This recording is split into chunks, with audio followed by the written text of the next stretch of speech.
벼슬아치의 횡포는 더욱 심해졌어요.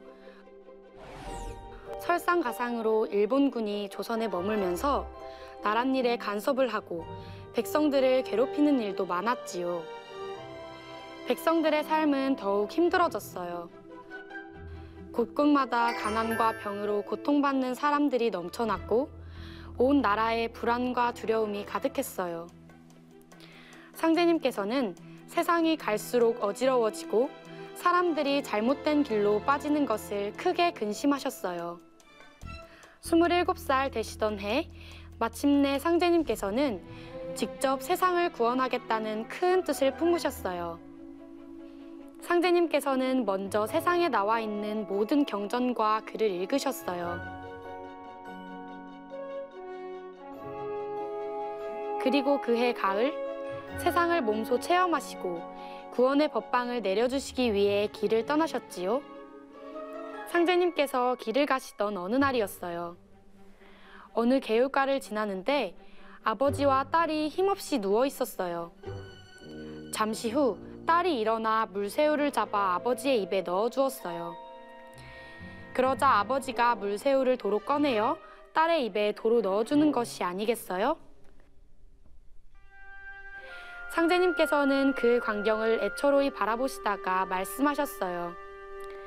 내가 어서 베풀어서 저렇게 배고픈 사람들을 살려야 할 텐데. 세상에 오죽하면 저 어린 것이 애비 입에다 넣어주니 애비는 도로 자식 입에 넣어주고 할꼬. 내가 어서 가서 저렇게 헐벗고 굶주린 사람들을 널리 구하리라. 선생님, 아버지와 딸이 너무 불쌍해요.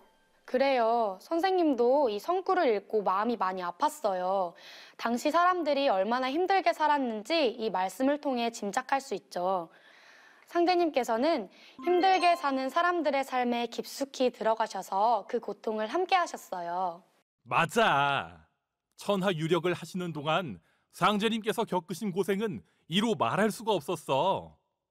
노잣돈이 떨어지셔서 한겨울에 신발도 없이 맨발로 걸어 다니시고 풀밭에서 주무시기도 하셨지. 굶기도 자주 하셨는데 어떤 때는 산에 들어가 나무를 해다 팔아서 그 돈으로 끼니를 사드시기도 하셨어. 상제님께서는 농부를 만나면 대신 밭을 갈아주시고 곡식도 거두어 주셨어. 시장에 가면 상인들을 도와주시고 어떤 때는 대장간에 가셔서 땀 흘려 일하시며 사람들의 어려움을 몸소 체험하셨지. 왜 그렇게 하신 거예요? 세상 사람들에게 구원의 법방을 내려주시기 위해 세상의 모든 일을 직접 체험하신 거지. 천하 유력을 마치신 후 상제님께서는 이제까지 사람들이 알고 있던 그 어떤 방법이나 가르침으로는 이 세상을 건질 수가 없다. 내가 모든 일을 자유자재로 하는 조화 권능으로 세상을 구하리라 하시며 수도에 더욱 정진하셨어. 저 상제님께서 어디서 수행하셨는지 알아요. 시로산에서 수행하시고 대원사 칠성각에서 수행하셨죠? 서영이가 잘 알고 있네. 상제님께서 수도하실 때는 한 번 앉으신 자리를 잠시도 뜨지 않으시고 수도에만 정진하셨어.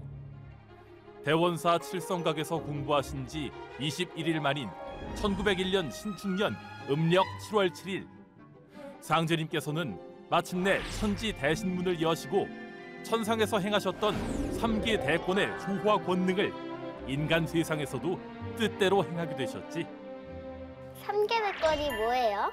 천지인 3계, 즉 하늘, 땅, 인간과 신명세상을 모두 다스리는 최고의 권능을 말해요. 3계 대권은 온 우주를 주재하시는 상제님만이 쓰실 수 있는 권능이죠. 아하. 상제님께서는 천지 대신문을 여신 후 모든 것이 나로부터 다시 새롭게 된다라고 선언하셨어요. 또 사람들이 고통 속에서 살 수밖에 없는 이유가 우리가 살고 있는 이 천지가 병들었기 때문이라고 진단하시고 인류에게 새 세상을 열어주시는 천지 공사를 집행하셨는데요. 상제님께서 어떻게 새 세상을 열어주셨는지는 다음 시간에 더 자세히 공부해 보기로 해요. 네, 선생님. 남진아, 오늘 정말 중요한 걸 많이 배운 것 같다. 그치? 맞아. 사느님은 한 분이신데 왜 다 다르게 부르는지 궁금했는데 오늘 제대로 알게 됐어. 나도. 그런데 동학 이야기를 들을 땐 좀 안타까웠어. 상제님 말씀을 따랐으면 살 수 있었을 텐데. 그 시대로 돌아갈 수 있는 타임머신이 있다면 내가 가서 말해주고 싶어. 그런 게 있으면 진짜 좋겠다. 그런데 어떻게 상제님은 새 세상을 열어주셨을까? 다음 이야기도 진짜 기대된다. 그치? 응, 엄청 기대돼. 궁금증 친구들도 기대되시죠? 상제님 진리에 대해 궁금했던 것들을 풀어보는 궁금증.